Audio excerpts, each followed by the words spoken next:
You know how much fewer trolls we'd have on the internet if people got over their bullying? So many less. And people don't realize, like, people take it personally. People are like, oh, this person's being mean to me. It's because of me. And I suck and I'm horrible. And I wish I was a better human being, but it has nothing to do with them. But what if what you're saying to yourself is actually also true?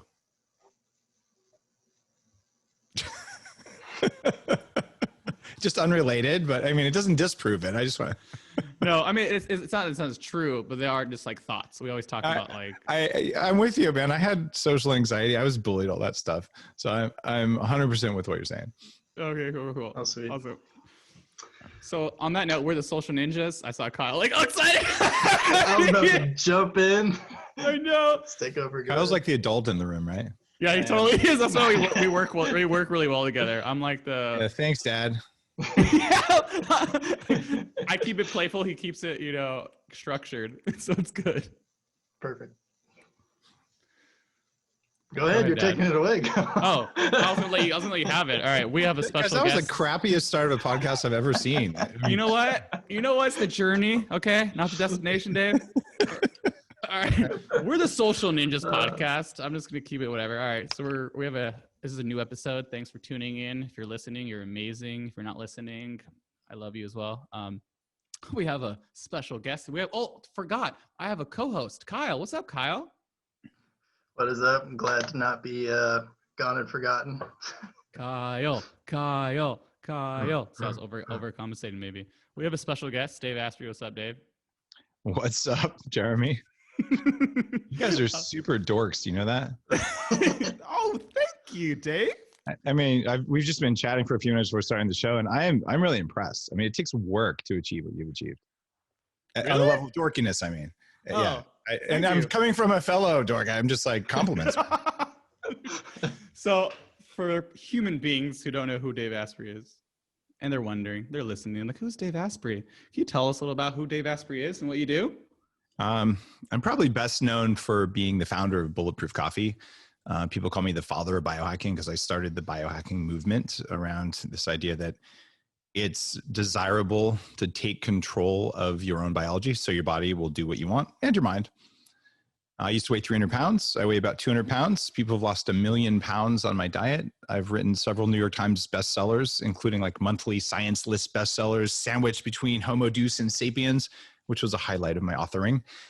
And generally, millions of people follow what I do to become better, more powerful, more functional human beings. Oh, and to live to at least 180, stuff like that.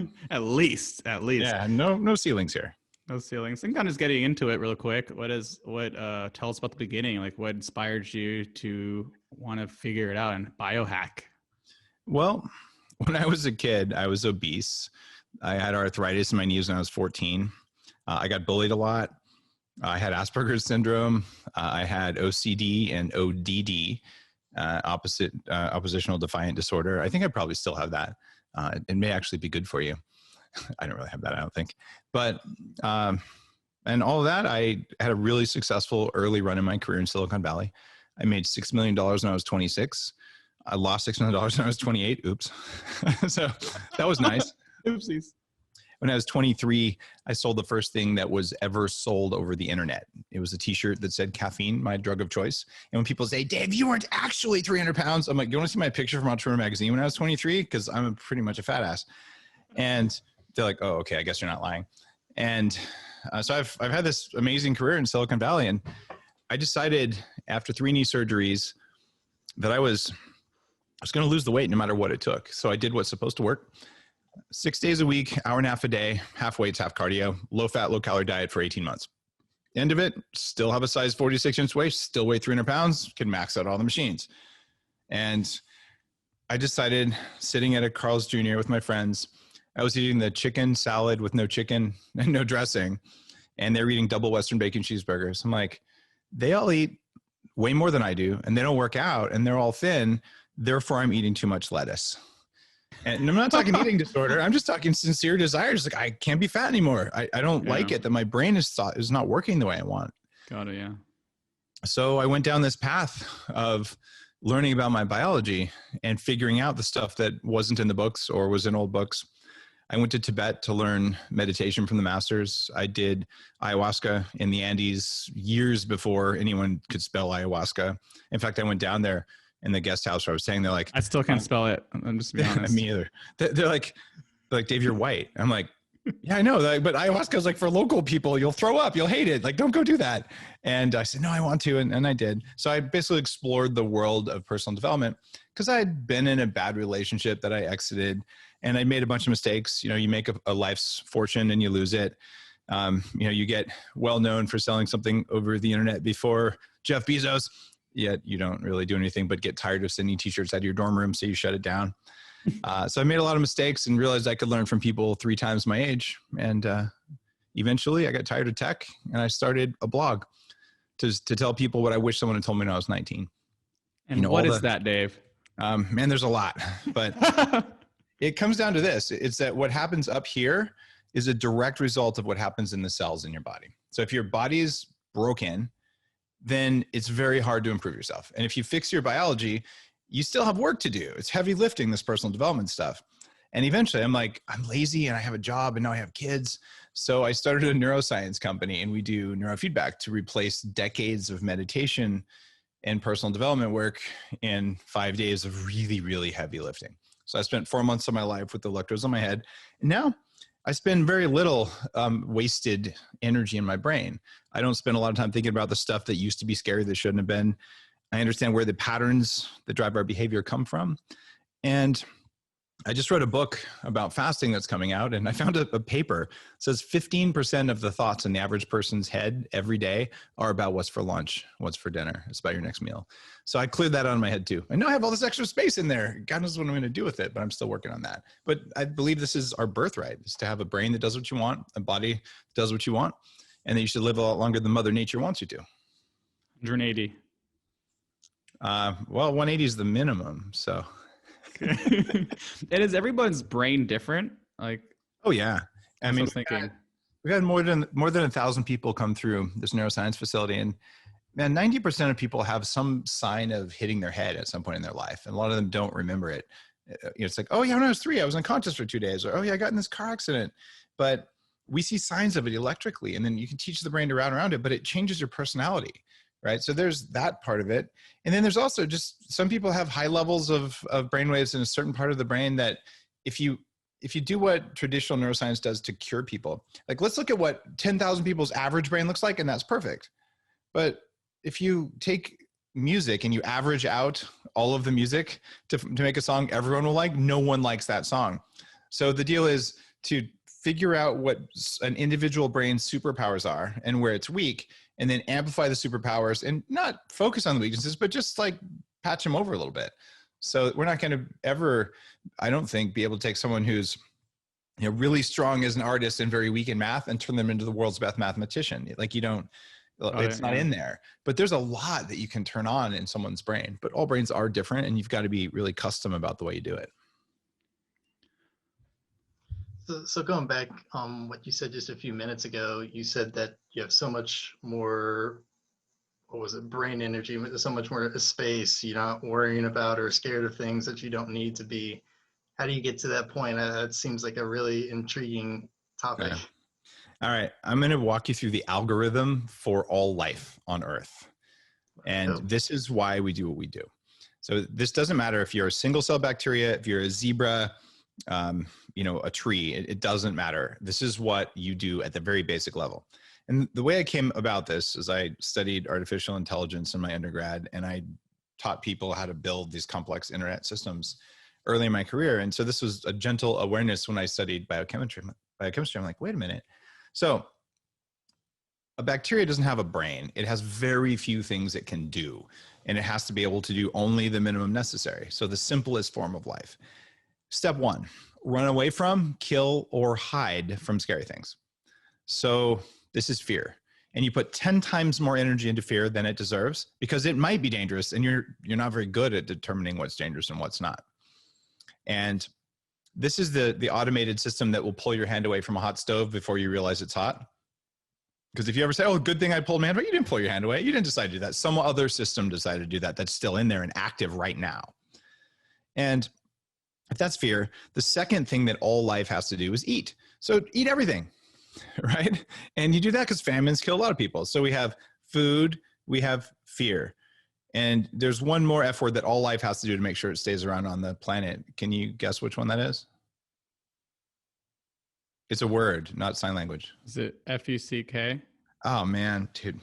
I was actually going for fertility, but if you want to just like go for the porn version of that, man, I'm not judging out loud. Oh no, I am judging out loud. Oh my God. Fornication. How about fornication? There you go. That works. I was trying to make you say the F word. I'm just messing with you. I was waiting. I had a feeling. All right. So, and that gets 3 times more energy than it really deserves, because your cells believe that if you don't have sex as often as possible, that the species will die. And they're feeding you that constant anxiety. So now let me ask you guys this. Have you ever done anything you're ashamed of that didn't come from those 3 behaviors?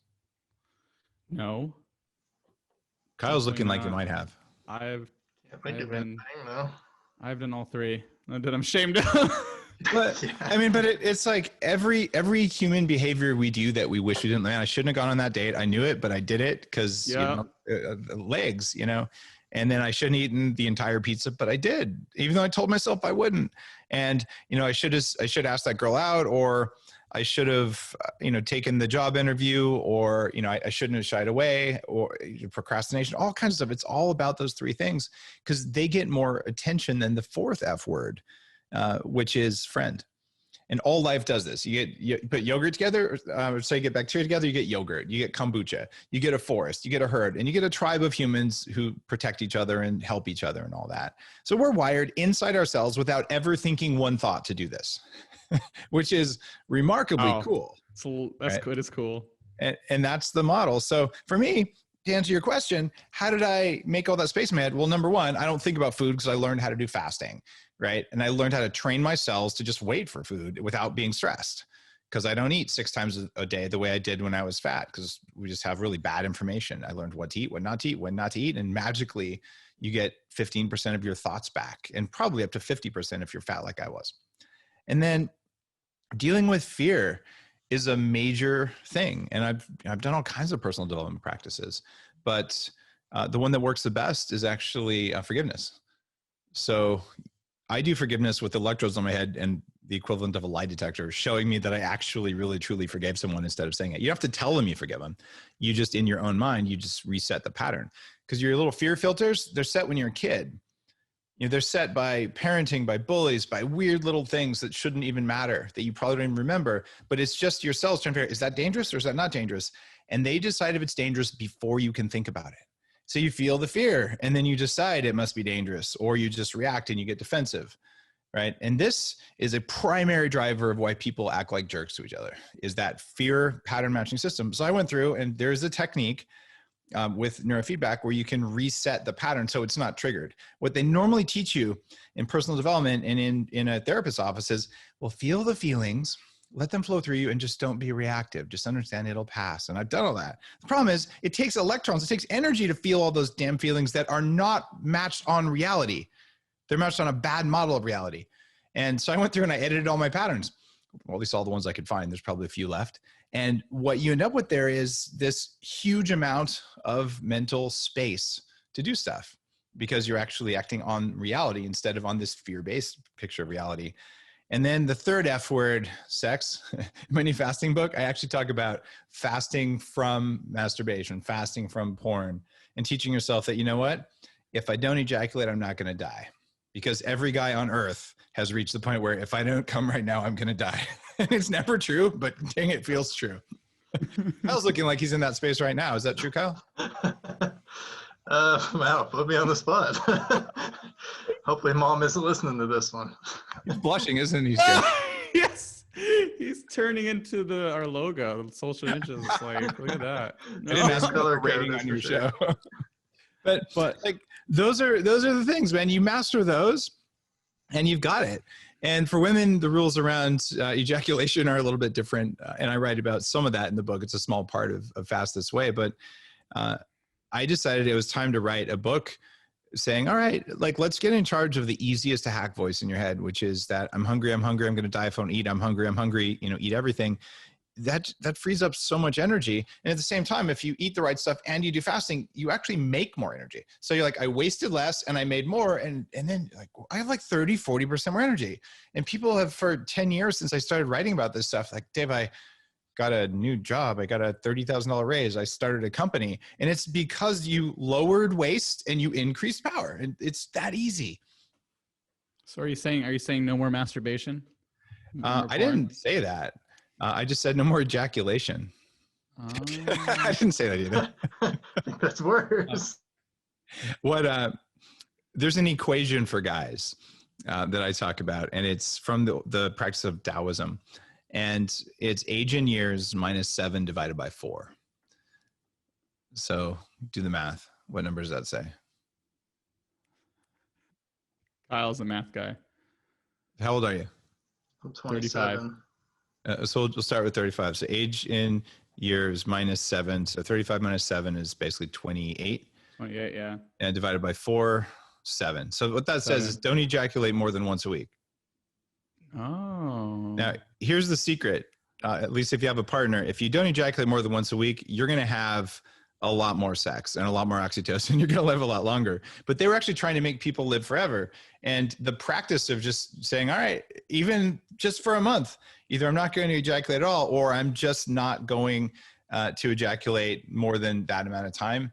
It's called sublimation. It's been written about in every spiritual practice. Napoleon Hill wrote about it. And for guys, it's a part of personal development. It's like, you got to be in charge of that urge. You got to be in charge of your hunger, and you got to be in charge of your fear. And if you do that, you can do all kinds of crazy stuff you never thought was possible.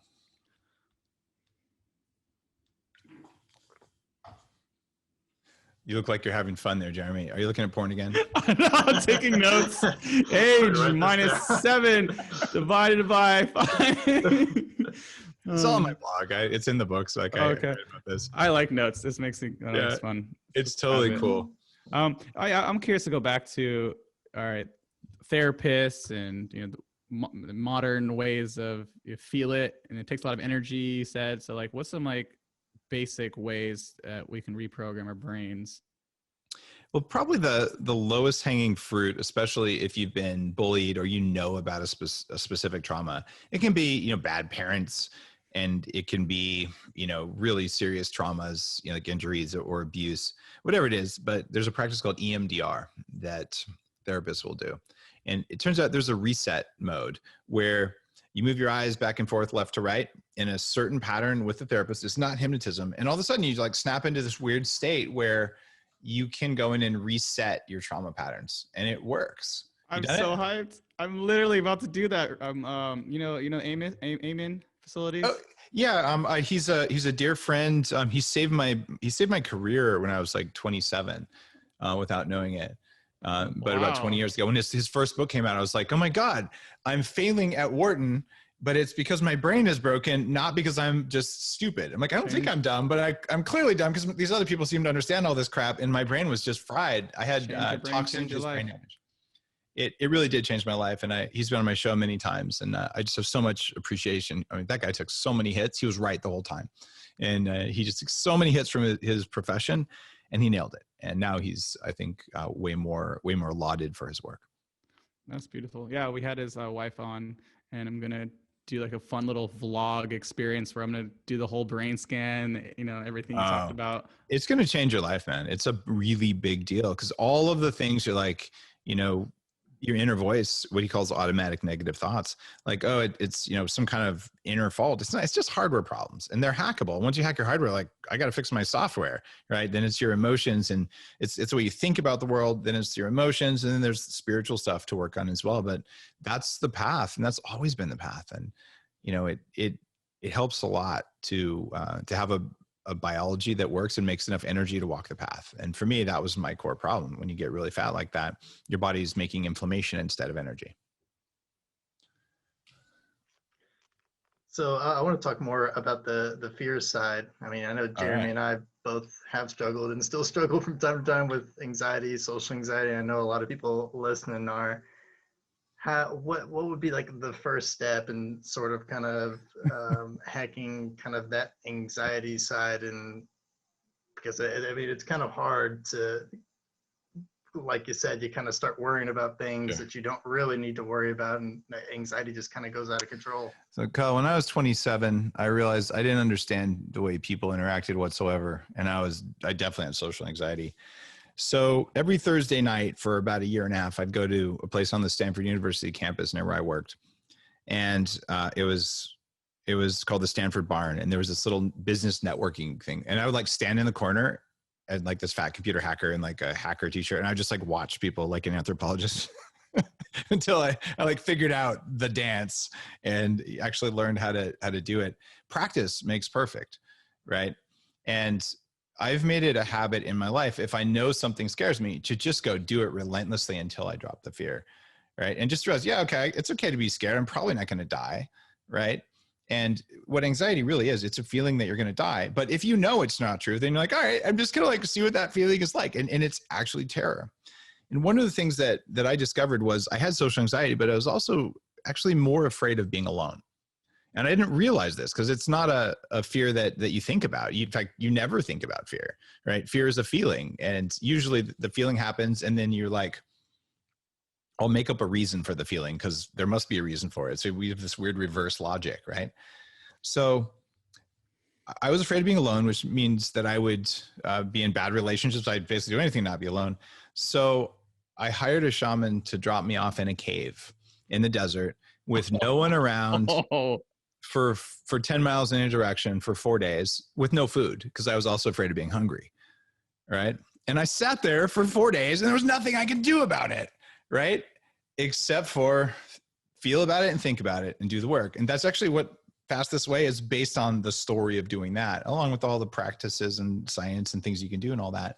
But that's one of the paths. It's, exposure therapy. Like, all right, I'm afraid. That's what I did.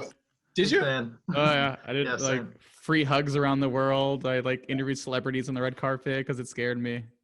Yeah, you got to do the things that scare you, because if they scare you, there's gold there. And if they don't scare you at all, then what's the point of it, right? They're not areas for growth. And the secret to that automated system I talked about with the 4 Fs that runs you, it knows that if it's not running you, you might do something stupid and die. So it will fight to stay in charge, and it will fight for its perceived right to make you feel afraid for no reason because it might be safe. And your job is to be like, sit in your place, bitch. Basically, that's mastering the ego right there. I truly believe the ego is an emergent phenomena from subcellular mitochondria networks making decisions based on that algorithm, because it matches every single thing humans do that's stupid. Every single one of them. Yes. Oh, I know I resonate with that a lot. I'll never forget, like I was in Australia and I was doing my like solo traveling around Asia because it scared me. And then I remember I did the same thing. I love that. Yeah. Yes. Freaking out. I'm going to Cambodia tomorrow. It's going to be scary and this and that. And I went, it was like the highlight of my life. Exact same experience here when I was maybe 30, 32 probably. Yeah, I traveled for months around Asia, no agenda. Went to Mount Kailash, had yak butter tea, which became the spark that created Bulletproof coffee. But I had no idea where I was going. And yeah, I was scared shitless. I'm like, what if there's no people here who, like, what if no one will talk to me? All the weird voices in your head. And, I had a great time. It's life-changing. The same ones. Here's the problem though, with all this pandemic fear with the capital F word, I don't know how people are going to be able to do that for the next couple of years. And it's a really important part of becoming a highly functioning human is traveling the world and seeing other people and other cultures. And, if everyone's hiding and borders are closed, it's going to be a lot harder. But I hope we return to normalcy very quickly for that reason. I hope so as well. I've noticed traveling, there was a lot less people from the USA for some reason. There's always people from like Europe and other parts of the world. Well, when I was in Nepal, the Maoists had taken over 80% of the country and said Americans go home and the Red Cross left. So I just got some Canadian currency and put a Canadian flag on my backpack and pretended to be Canadian. Oh, I literally had this chat yesterday. This girl's like, I moved to Australia from USA and I literally put a Canadian flag on my backpack. Yep. You know what's funny? I I actually should be getting my Canadian citizenship in another few months here. I've lived in Canada for 10 years now. I wouldn't have predicted it 20 years ago, but that's where I ended up. I like Canada. And the whole idea though, is that when you're traveling, like people want to help. And that's the cure, I think, for social anxiety, is that when people see that you're alone, it triggers their mirror neurons, and then they feel alone and they want to take care of you. And so true. It's like you ask for help, they'll give you help. And it's the same thing with hunger. And I fast regularly, and I'm like, look, it's not time for me to eat. So I'll sit at a meal with people and they're eating, and I'll just not eat because I don't want to eat. And they're like, oh, he must be hungry. And then they feel my hunger. Right. And then they're like, oh my God, what can we do to feed you? And then like try to force food on me. I'm like, dude, I'm not hungry. Like you think I'm hungry, but I'm not hungry. And they're like, but if you don't eat, you'll die. I'm like, no, that's your programming. Cause you can go 3 months without eating. I can't even go 3 months without sleeping. So like, do you want to sleep with me? That line hasn't worked yet, but plus I just made it up. That'd be a great line though, wouldn't it? I'm gonna, oh well, I'm going to stay married. So I guess I can't try that line. Yeah. Dang, that is smooth. Good. But it's true. Like, and it's one of my most special experiences traveling, where I'm like traveling in the middle of nowhere in Taiwan, cycling, and I'm hungry and I'm thirsty. And like the villagers are like, sit down, here's some food, here's some water, take some food to go. Thanks so much. And I'm like trying to give them money and they won't take it. Or I'm in Vietnam and I break my leg, and like locals come out of nowhere to like take care of everything. They paid for like the motorbike to be fixed. It was broken because I fell and broke my leg, and they took me to the hospital. This guy took me into his hostel and let me stay there for free and fed me breakfast, lunch, and dinner. It totally refreshes your belief in the goodness of humans to travel. Oh, yes. And I mean, I still remember being in Cambodia, and I was there before you were, probably by 10 plus years. Right. And there were people there who were relatively young, and they saw their parents murdered. I mean, the Khmer Rouge had just done everything possible to destroy society. And on average, these people who their average income was $1 a day, they were happier than a lot of the people I knew in Silicon Valley. And it was such a wake up call for me. I'm like, whoa, I already knew that money didn't make you happy because I already made and lost $6 million. And when I had $6 million, I'm like, I'll be happy when I have 10. Like, that's a bad place to be. And, just to see that, and just to see, you know, happiness doesn't come from anything physical, was a really big learning for me. Wow. So what does happiness come from? It's an internal state. It doesn't come from anything. And when you look at the practices of meditation and the stuff that one of my companies has studied from the neuroscience perspective, there's like the first step of kind of opening up is empathy, and you can feel empathy for other people, right? You actually feel their pain, and then you like want to do something about it. And then the next step is compassion, where you're aware of others' pain, right? And you have a desire to help, but you also don't actually have to feel it, but you're aware of it. So you have compassion for the world. And the hardest state is actually equanimity, right? And equanimity is a state where you can be the calm in the middle of the storm, and it doesn't matter what's happening outside of you. You can maintain that state of happiness, and you can feel compassion if you want to. You can feel empathy if you want to. But you don't have to lose your, I don't know, can I say shit on your show?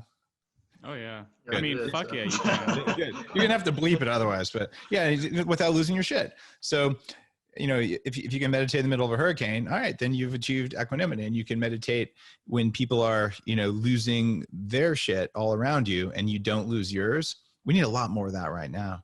And when I was in Nepal at a monastery learning meditation, when I went to Tibet, to these remote monasteries that are far off the beaten path, you'd see these like maybe 7, 8-year-old monks, you know, heads are shaved, they're wearing the orange robes, and they're sitting down on the ground, and there's a circle of 8 older boys all around them, basically yelling at them while arguing about, probably, I don't speak Tibetan, so like some sort of spiritual stuff or whatever, but they're like, they'd make a point and they do this motion.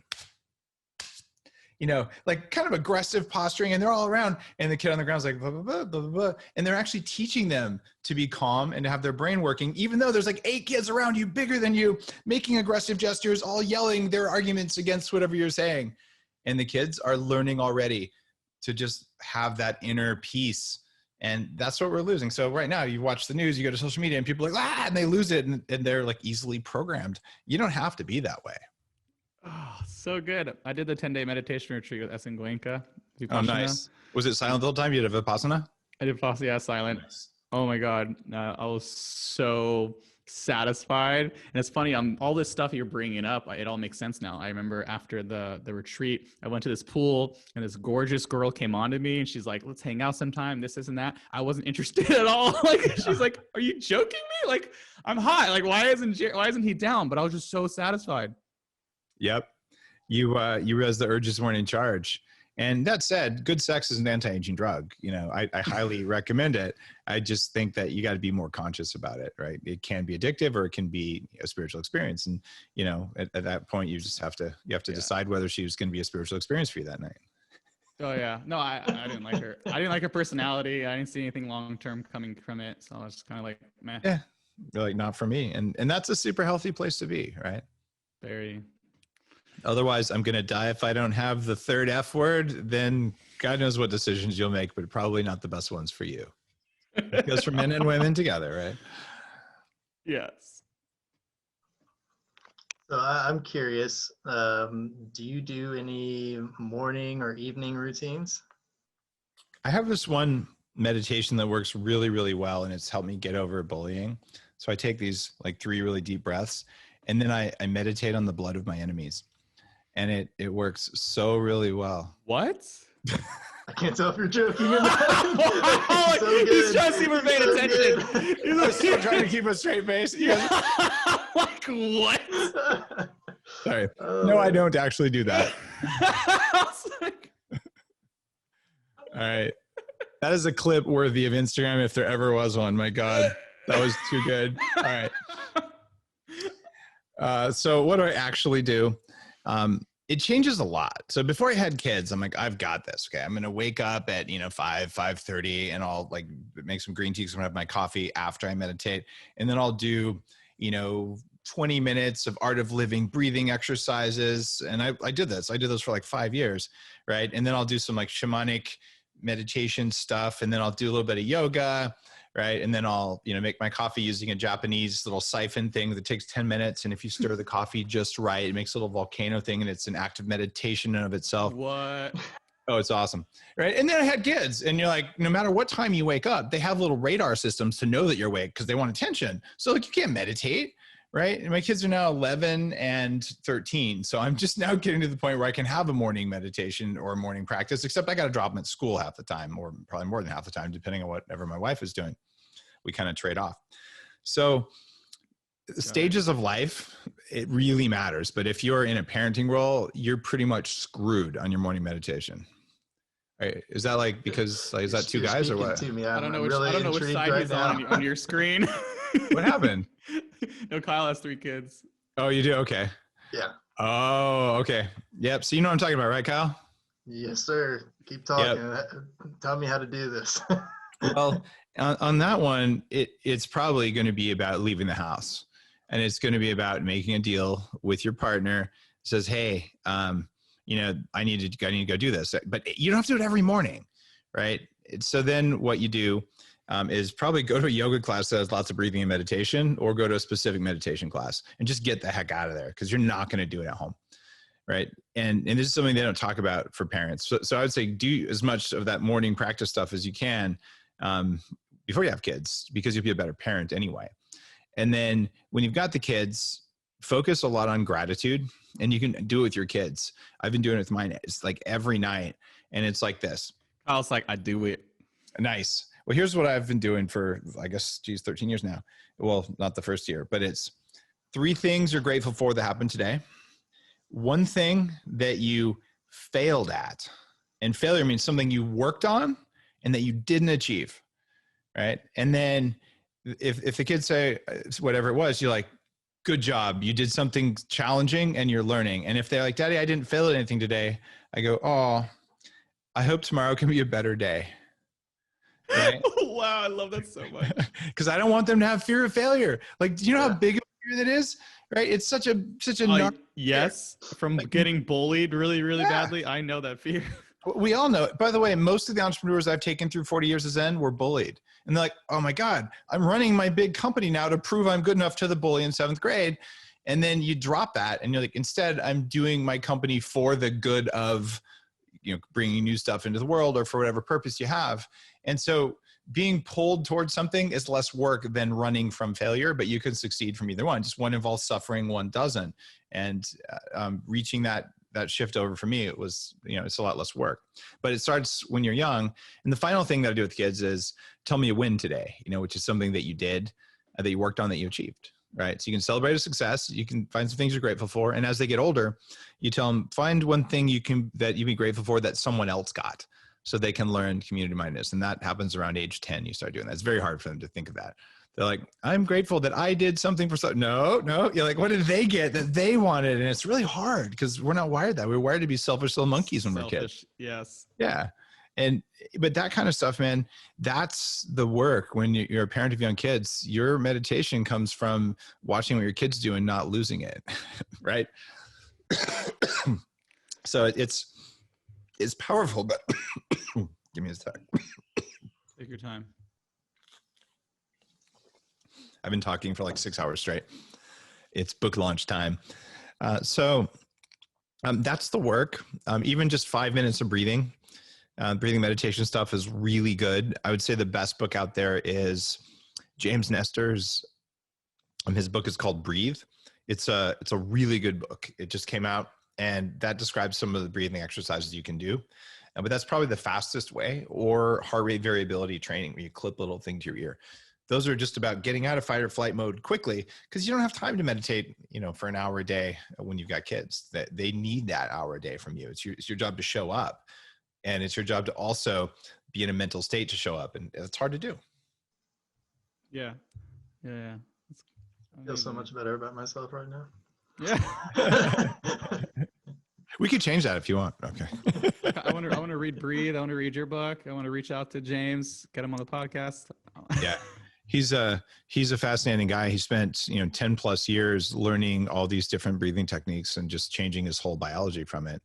And the whole idea behind biohacking is that you could spend all day, every day doing things to be better, but you don't have time because you have stuff you want to do in the world. So what practices give you the most energy back? You invest the least amount of energy and then time, and you get the most energy back.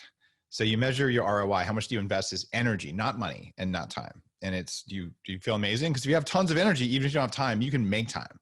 You can make more money and buy time. But if you're low in energy, who cares if you have time? You just go to sleep. It doesn't matter. So energy is the currency. And energy is also what it takes to put yourself to a new level of personal development, to get over anxiety, to deal with addiction, to do all the things like that. And the reason my work has become real popular is Bulletproof Coffee kind of gives you a lot of energy, and it does it via several different mechanisms that some of which we didn't even know about when I figured it out. Kyle, you have the worst camera ever. No, that's Kyle's aura. Kyle's aura was just like wah wah wah wah wah wah wah wah wah. I have no idea what's going on super today. dad, super dad. I got 3 kids and I still meditate. Do you remember Pigpen on Peanuts? No. You ever see that cartoon? Like, it's an old card, like hand-drawn cartoon. There's this one character named Pigpen, and every time he'd walk in, there was like this cloud around him of like, dirt and like fleas and stuff like that. I'm kind of reminded that this could be. Oh man. That's good. Well, I love to go back. I love what you said about like failure, embracing failure. And I'm not gonna lie, the thing that got me into self-improvement is actually reading Neil Strauss' The Game. And one of the techniques he talks about is like going up to girls and being like, "I'm Jeremy the green-haired Martian. What's your favorite flavored bowling ball?" Yep. Neil Strauss is he's a friend, and I helped him name his podcast series To Live and Die in LA. And just what a growth in a human being. I mean, he was kind of a dirtbag if you read The Game. Like, this guy is a bad person. Yeah, you talk to him today and you read The Truth, the book that came after that. Have you read it? No. Dude, you got to read it. He's like, guess what, guys? I became good at picking up girls, but I sucked at relationships. So I had to spend the next years learning how to actually be successful in a relationship. And I was wrong. And talk about a really just vulnerable, amazing book. But that really earned my respect. So that's something you got to read. If you read The Game, you got to read The Truth, because The Game is getting over this fear. And we've all had that fear of asking a girl out, or for a woman asking a guy out. And it's a real fear. But the reality is like, if you walk up and you're like, hey, you like tacos? And they're like, yeah, I like tacos. Like, great, right? But if they're like, no, I don't like tacos, dude, if you're a taco, they just don't like tacos. It's okay, right? To find someone who likes enchiladas, it's just meaningless whether someone likes you or not. But to us, it triggers. I won't get some, which is 3 times more energy for the survival of the species. I am going to die because I'm not going to get to reproduce right now. Okay. And then, oh wait, but if they don't love me, no one loves me, and then no one will take care of me, and then I'll die. And there's your first F word right there. And probably no one will give me a sandwich along the way. There's your second F word. But like, that's the way our stupid operating system works. But here's the deal. It keeps skunks alive. It keeps like a cactus alive. It keeps everything alive, that kind of behavior. Right? But it just causes pain for us, and which is why you have to recognize it for what it is. It's a separate operating system inside of you to keep your meat alive and nothing more. And if someone says they don't like tacos, they're like, great, like next, right? But to get to that point, you have to ask a few of them. And social anxiety, just go and make an ass of yourself a few times.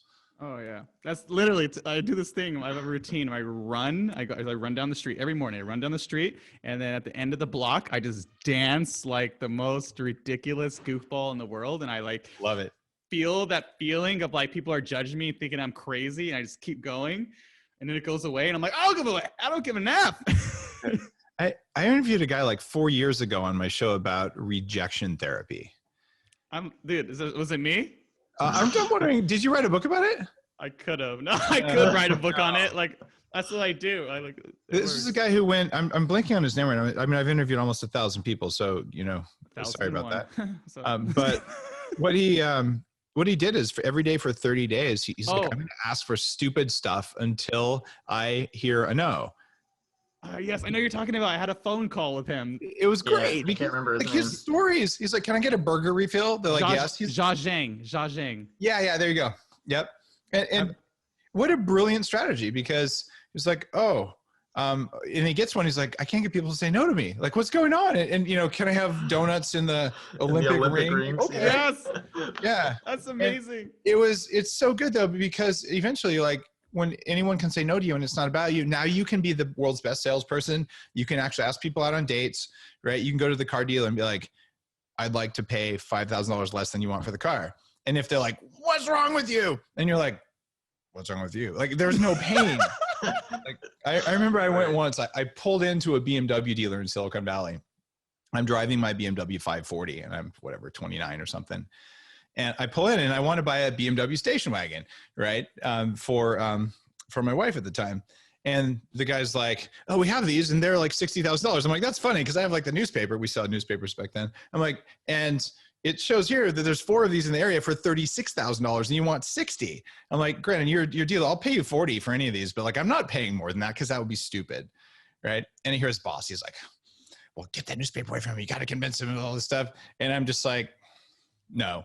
And finally he goes, I don't think you're BMW material. And I'm like, oh, okay. So I drove across the street, I bought a Mercedes and I drove it back and I'm like, fuck you. And I left, right? Now I wouldn't say fuck you, because that would be rude. And I actually don't have that vibe anymore. But the point was, I could say no, I could ask for what I wanted and it didn't cause me pain, right? It was just like, you don't want to do it, you want to do it.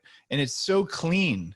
And that means you have boundaries. It means you won't be in codependent relationships. It means you won't be reactive, but it's because you have to feel safe hearing a no.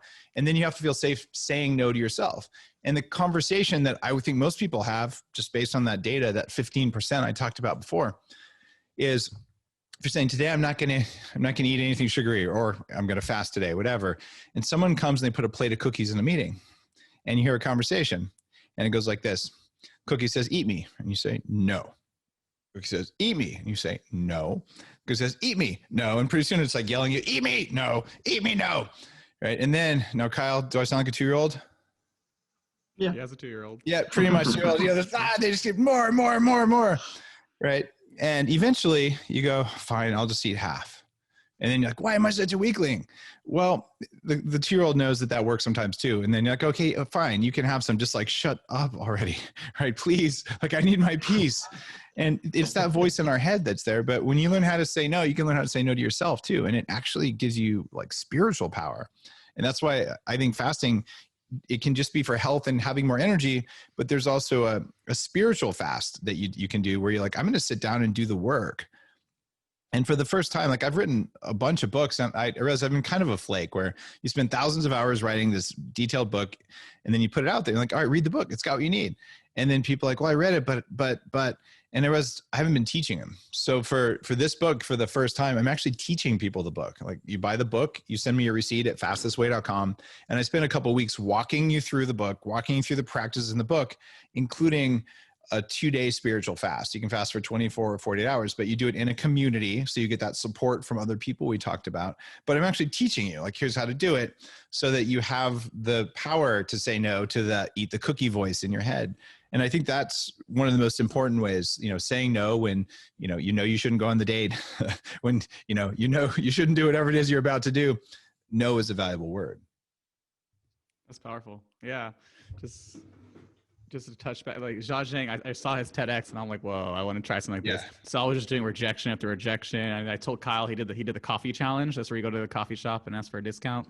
And then the next part in my rejection challenge was to email Zhang to have a phone conversation. And he answered. We had a phone conversation for an hour. Did you tell him that it was a test to see if he'd say no? I did. I totally said it was rejection therapy. I was not expecting you to respond. Oh, it's so good. But yeah. Neil Strauss, he taught me, like, if you really want something on game, he's like, if you really want someone, you need to be willing to lose them. Yep. It's totally true. The walk-away strategy works so well in business and in everything else. And you also have to be comfortable walking away, right? And then that's what it comes down to. And when it comes to that other personal development stuff that's inside, that's equanimity. It's like, I'm okay either way. Equanimous. Right. And if you decide you're going to die without whatever it is you want, you're just going to suffer, but you probably won't die. So to conclude this amazing interview, I'm going to ask you, if you had one message for the world, what would that message be? What I wish I would have known when I was younger is exactly this message. And it's that people want to help. And you don't see that if you look at the media.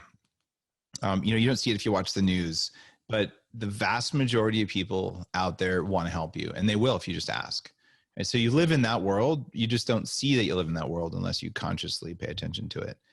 I just did a post on Instagram actually today when we're recording this, and I just wrote, "Be very afraid." It was the entire post. I saw that. Oh, you saw that? Okay. And you know what happened? It went to the very top of huge numbers of people's feeds. So I'm like, guys, and I wrote in there, this is a test to see if the algorithm pushes this to the top of your feed. And it did. So there's like hundreds of people saying, oh my God, I haven't seen a post from yours in 2 weeks. And this was at the top of my feed. So what's going on is we have robot overlords pushing our first and most powerful F word over and over and over. And they're doing that. And the reality is that people want to help you. That's the reality. Wow, that's incredible. Amazing.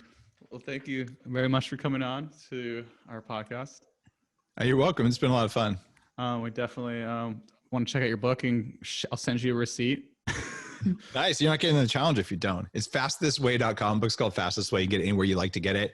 It's worth your time. And every book I write, in fact, I'm going to steal an extra minute of your show. Do it. I've had 200 million downloads of Bulletproof Radio, and I don't know how many hours spent reading the hundreds and hundreds of thousands of copies of books. But if I put out shows that just wasted people's time, 200 million hours is many, many human lifetimes. So either I'm a mass murderer if I don't put out a show that returns at least the time that you spent into it, and then some, or I'm doing something good because people are getting more value out of that time than not. So if I'm going to publish a book, I promise you it's worth more than the 8 hours it's going to take you to read it or listen to it. Otherwise, I'm not going to publish it because I don't want to be a mass murderer. That's bad. Well said. Wow. On that incredibly uplifting mass murder note, guys, thanks for a great interview, and keep doing what you're doing.